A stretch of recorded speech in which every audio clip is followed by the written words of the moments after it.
Education টিকে আছাম চেনেলৰ সকলোকে স্বাগতম জনাইছোঁ। আৰু বন্ধুসকল, আপোনালোকে গমেই পাইছে যে LP আৰু UP যিহেতু পোষ্ট ওলাইছে প্ৰায় 2 তাৰিখৰ পৰাই 2 জানুৱাৰী 2024 চনৰ পৰাই এপ্লাই কৰা ডেট আছিল।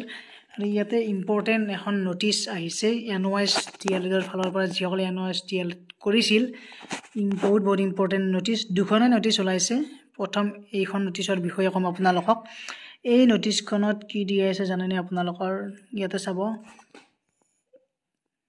এইখিনি পইণ্টত লিখা আছে আমাৰ যিখিনি NIOSDL দিছিল তেওঁলোকৰ 18 মাহৰ কাৰণে, যিহেতু মানে সেই যিখন চাৰ্টিফিকেট তেওঁলোকৰ 18 মাহৰ এটা কোৰ্চ কৰাইছিল, এতিয়া তেওঁলোকৰ সেইটো তাৰমানে national institute of open schooling is no' longer a valid qualification to be eligible for fresh recruitment. এই যিটো ফ্ৰেছ ৰিক্ৰুটমেণ্টৰ কাৰণে বৈধ নহয় বুলি অফিচিয়েল ৱেবছাইটত ঘোষণা কৰিছে। গতিকে এটা বহুত ডাঙৰ খবৰ হয় আৰু বহুতৰ কাৰণে এইটো বেয়া খবৰ। গতিকে এইটো আছিল আপোনালোকৰ, কাৰণ সুপ্ৰিম কোৰ্টৰ অৰ্ডাৰ মতে যিহেতু ৰাজ্য চৰকাৰে ফ'ল' কৰিব লাগিব এতিয়া, সেইকাৰণে এই যিটো এডভাৰটাইজমেণ্টখনৰ কাৰণে এইটো তাৰমানে নটিচখন জাৰি কৰিছে আপোনালোকলৈ। বহুত ইম্পৰ্টেণ্ট আপডেট আছিল এইটো। আৰু আপোনালোকে গমেই পাইছে 2 তাৰিখে প্ৰকাশ পাইছে এইখন, গম পাইছে। আৰু নেক্সট যিটো আপোনালোকৰ কাৰণে এটা ইম্পৰ্টেণ্ট আকৌ এটা আছে, এইখন নটিচ মই ডাউনলোড কৰি দেখুৱাই আছোঁ। আৰু যিখিনি আমাৰ 3% T টাইপছ ৰিজাৰ্ভেশ্যন হৈছিল, আৰু সেইখিনিৰ কাৰণেও ইয়াতে আছে লিখা ধুনীয়াকৈ।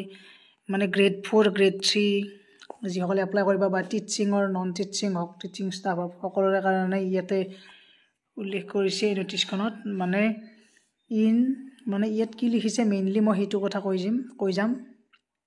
Class 3, class 4 post 3% of the cadre strength is hereby reserved for T types and Adivasi communities within the existing 27% quota for OBC and OBC communities towards। গতিকে এইখিনি আপোনালোকৰ তাৰমানে ক্লাছ 4, ক্লাছ 3 লগতে আপোনালোকৰ নন টিচিঙৰ কাৰণেও হ'ব।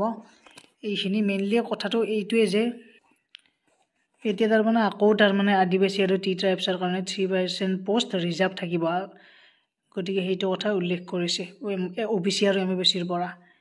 গতিকে বহুত ইম্পৰ্টেণ্ট আপডেট হয় এই গোটেইকেইটা, এই দুইটাই। সকলোৱে শ্বেয়াৰ কৰি দিব, লগতে চেনেলটো ছাবস্ক্ৰাইব কৰি ৰাখক। আপডেট আহিলে কিবা জনাই দিম বাৰু। আজিলৈ ইমান।